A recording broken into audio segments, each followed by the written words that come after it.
City India news, महाराष्ट्रातील लोकप्रिय news channel.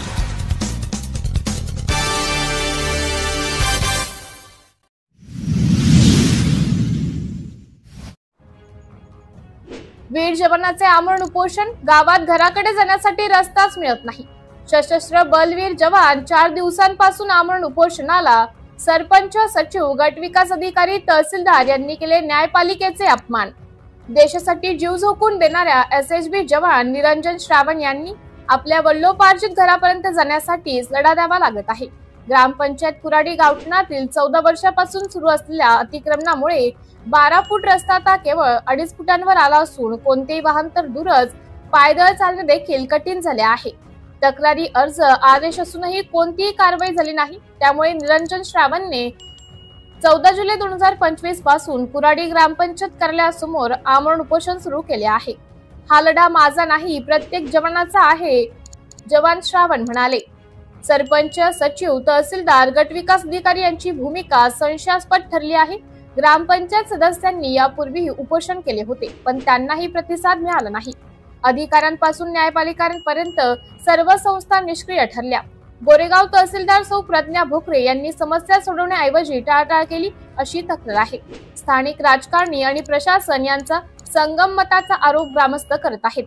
देशसेवक रस्त्यासाठी उपोषण करत असताना प्रशासन अजूनही झोपेत आहे का असा सवाल तालुक्यात उपस्थित होत आहे। वीर जवानाला न्याय मिळेल का याकडे साऱ्यांचं लक्ष लागले आहे।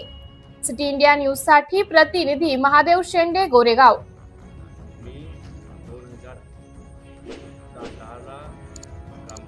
अप्लिकेशन दिली होती की माझ्या जो वडिलोपार्जित घर आहे त्यांना कृपया करून ठेवण्यात यावं, परंतु आदर्श ग्रामपंचायत कुराडी आणि देवा सरपंच शुक्राती यांनी आमसभेचा ठराव पास केला की हा अतिक्रमण 6 महिन्यापूर्वीचा आहे, आम्ही अतिक्रमण ठेवू शकत नाही म्हणून म्हणजे त्यांनी पण मान्य केला की हा अतिक्रमण आहे, आम्ही हटवू शकत नाही। मग नंतर त्यांना मी विचारला तर तुम्ही अतिक्रमण हटवू शकत नाही तर आम्ही कुणापाशी जावं, त्यांचे मी आम्हाला मार्गदर्शन करावं, म्हणून त्यांनी कोणत्या प्रकारची प्रतिनिधी न देता आम्हाला हटावं। नंतर मी आपली अप्लिकेशन घेऊन तहसील कार्यालय गोरेगाव येथे गेले आणि त्यांनी सुद्धा 2014 मध्ये निर्णय दिला की हा अतिक्रमण अवैध आहे आणि तो हटवण्यात यावा।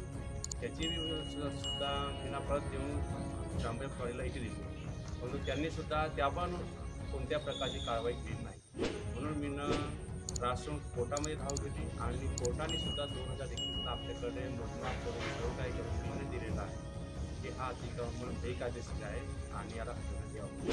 परंतु 2021 ची प्रत ना सुद्धा ह्या लोकांनी काही कारवाई केली नाही। ही प्रत मी तहसीलदार, ट्रॅफिकचा हे सगळ्यांना दिलेली होती। आणि मुख्य म्हणजे अजून एक दुर्दैवाची घटना घडली होती की माझे वडील आणि माझी स्वतःची पत्नी मरण पावली। या पण दिवशी यांनी त्यांचा मृतदेह सुद्धा त्या रस्त्याने मी हा मोर यासाठी करत आहोत की माझे ट्रान्सफर झाले होते जम्मू आणि जम्मूची परिस्थिती बघता असं वाटत नव्हतं का मी पुन्हा ह्या गावी वापस येईल, म्हणून मी उपोषण केलं होतं। कारण की समजा मी शहीद पण झाला तर कमीत कमी माझ्या घरची सुद्धा मुली आता सन्मानाने ह्या गावी मदती जावं अशी माझी इच्छा, म्हणून मी आता काल पण तहसीलदार मॅडम आले होते, म्हणजे तुम्हाला अधिकार नाही म्हणजे सरकारी नोकरी या तर हाच विचारला मॅडम मला जर तुम्ही ना आपले अधिकार वापरून आमचा अधिकार मग हे काढले असतात आम्ही प्रश्न नसता म्हणा, तर काय आले होते बघू आता जेव्हा पण त्याचे अतिक्रमण असते तेव्हा पण तो तुम्ही दल सैनिकमध्ये आहात, अजून दल सैनिकमध्ये आहात ना,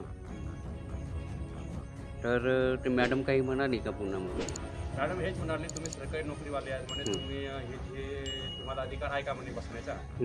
तर मी ना म्हटलं मॅडम आम्हाला अधिकार नाही, पण तुम्ही ना म्हटलं समजा व्हिडिओ कार्य केले असते म्हणजे तुमच्या डिपार्टमेंटने आम्हाला हे बसण्याची नोबत आली नसते, आमच्या अधिकारासाठी म्हटलं आम्ही लढत आहोत म्हटलं। तर त्याला आणि त्यांना हे पण सांगितलं की ह्याची पूर्वसूचना मी ना म्हटलं आपल्या बाहेर दिलेली आहे आणि त्यांनी सुद्धा मान्य केली आहे।